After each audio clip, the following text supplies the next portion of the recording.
बिस्मिल्लाहिर्रहमानिर्रहीम, अस्सलामुअलैकुम। Rough and tough programme में आपको खुश आमदीद कहते हैं ताहिर दी 12 मैन के यूट्यूब चैनल पे। जैसा कि आपको पता है, रिसेंटली एक ज़बरदस्त न्यूज़ सामने आई है जो बहुत रिलेट करती है प्लेयर्स के हवाले से। वो प्लेयर्स कौन है? जी हाँ, ये वो वही प्लेयर्स हैं जो HBL PSL 11 में शरीक होंगे, खेलेंगे, पार्टिसिपेट करेंगे अपनी फ्रेंचाइज को।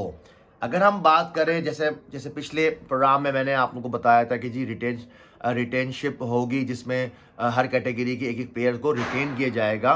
तो वो जितनी भी कैटेगरीज हैं उसमें एक एक प्लेयर रिटेन होगा। तो बहुत ही ज़बरदस्त और दिलचस्प रिटेनशिप हमें नज़र आएंगे। जो 5 फ्रेंचाइज ने अपनी रिटेनशिप आज उन्होंने अनाउंस की है। और अगर मैं बात करूं तो जिस तरह से अगर आपकी स्क्रीन पे भी इस वक्त चल रही होगी, अगर हम बात करें पेशावर ज़ल्मी की, तो पेशावर ज़ल्मी की जो रिटेनशिप जो एज एक्सपेक्टेड थी, जो बहुत ज़्यादा र्यूमर्स चल रहे थे कि जी के बाबर आज़म इधर चले जाएंगे, बाबर आज़म फला फ्रेंचाइज में चले जाएंगे, उनको वहाँ से ले जाएंगे, लेकिन बाबर आज़म को रिटेन किया है पेशावर ज़ल्मी ने।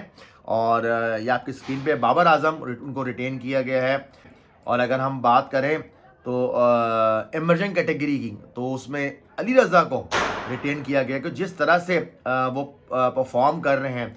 और अगर हम बात करें गोल्ड कैटेगरी के, तो वहाँ पर अब्दुल समद को उन्होंने रिटेन किया है। तो अगर मैं टोटल कैटेगरीज की इनकी बात करूँ पेशावर ज़ल्मी की, तो प्लेटिनियम कैटेगरी में बाबर आज़म को रिटेन किया है, सुफियान मुकीम को डायमंड कैटेगरी में रिटेन किया है, अब्दुल समद को गोल्ड कैटेगरी में रिटेन किया गया, जो बहुत बासलाहियत ज़बरदस्त प्लेयर है, फैसलाबाद से इनका ताल्लुक है। साथ साथ अली रज़ा जो इमर्जिंग कैटेगरी के उनको फास्ट बॉलर उनको रिटेन किया गया, जो अभी रिसेंटली पाकिस्तान के लिए पाकिस्तान अंडर 19 टीम के लिए बड़ी अच्छी परफॉर्मेंस दे रहे हैं।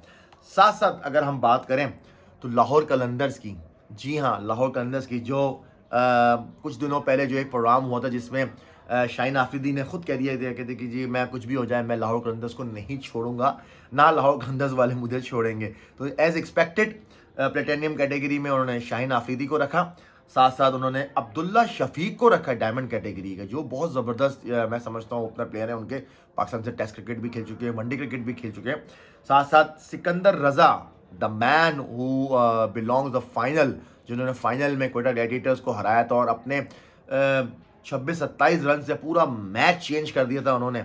और वो ज़बरदस्त, उन्होंने उनको गोल्ड कैटेगरी के अंदर रखा गया है, जिम्बाब्वे से इनका ताल्लुक है। और मोहम्मद नईम जो एज एन ओपनर खेले थे, उनको सिल्वर कैटेगरी में इस बार उन्होंने रखा गया है।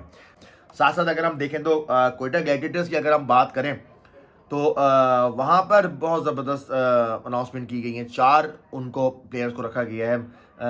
जो पहले प्लेयर हैं प्लेटिनियम कैटेगरी के, वो अबरार अहमद को रखा गया है, जो मिस्ट्री स्पिनर हैं, पाकिस्तान T20 से खेल रहे हैं, की टीम में खेल रहे हैं, पाकिस्तान की वनडे की टीम में खेल रहे हैं, टेस्ट टीम में खेल रहे हैं, और ज़बरदस्त मिस्ट्री बॉलर हैं। ख़ास तौर पर उनको एक एक्शन बड़ा ज़बरदस्त आउट करने के बाद जो जो करते हैं, तो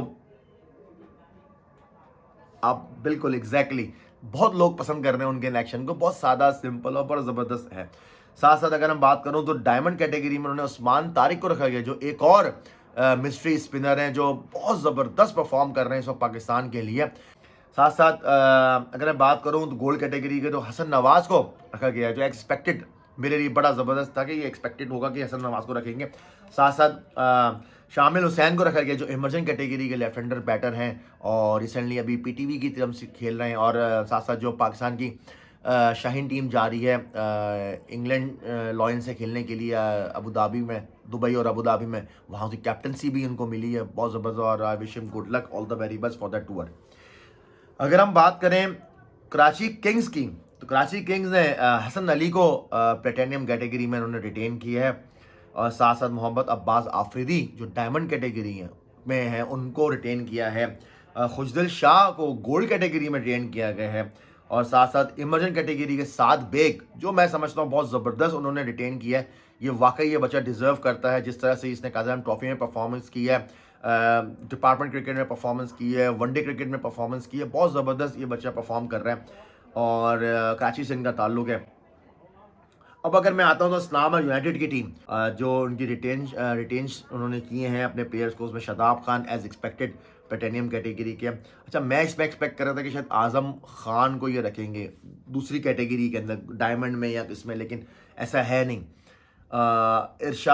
सलमान इरशाद को गोल्ड कैटेगरी के अंदर रखा गया है। और तो तीसरा जो प्लेयर हैं वो एंड्रेस गॉस हैं, जो सिल्वर कैटेगरी में इनको रखा गया है। तो ये सारी डिटेंशंस उनकी सारे पांचों फ्रेंचाइज की तरफ से आई हैं। अब ये देखना है कि जो बाकी जो प्लेयर्स हैं जिनको नहीं रखा गया, तो वो अब चले गए ऑक्शन के अंदर। अब ऑक्शन से जो ज़्यादा पैसे देगा, ज़्यादा उनकी बोली लगाएगा, ज़्यादा बिड लगाएगा, वहाँ से उसको वो बाय करेंगे। तो ये एक थोड़ा सा कॉम्प्लिकेशन आया है, क्योंकि अगर मैं बात करूँ पेशावर ज़ल्मी के साइम अयूब की, तो साइम अयूब को उन्होंने रिलीज़ कर दिया है, तो वो चले गए सीधा ऑक्शन के अंदर। अब ऑक्शन से हो सकता है वहाँ से कराची किंग्स में भी उनके पीछे होगी कि उनको वहाँ से पिक करें, पेशावर ज़ल्मी फिर चाहेगी शायद वहाँ से उनको पिक करें। तो वो थोड़ा सा सिस्टमैटिक है। फ़खर ज़मान की अगर बात करें तो फ़खर ज़मान को भी रिटेन नहीं किया है लाहौर कलंदर्स ने, तो वो भी बड़े देखना होगा किस तरह से कि वो आगे चल गया।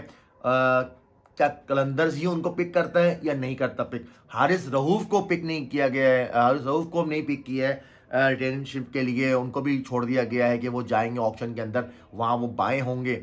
अब क्योंकि हो सकता है शायद हारिस रऊफ़ को कोई और पिक कर ले, फिर वो जो बिड होगी, जो ऑक्शन होगा, वो फिर वो ऑटोमेटिक जाती जाएगी। जो ज़्यादा बिड देगा वो प्लेयर उसके लिए जाएगा और वहाँ पर उसके लिए फ्रेंचाइज को परफॉर्म करेगा जब उसको मौका मिलेगा।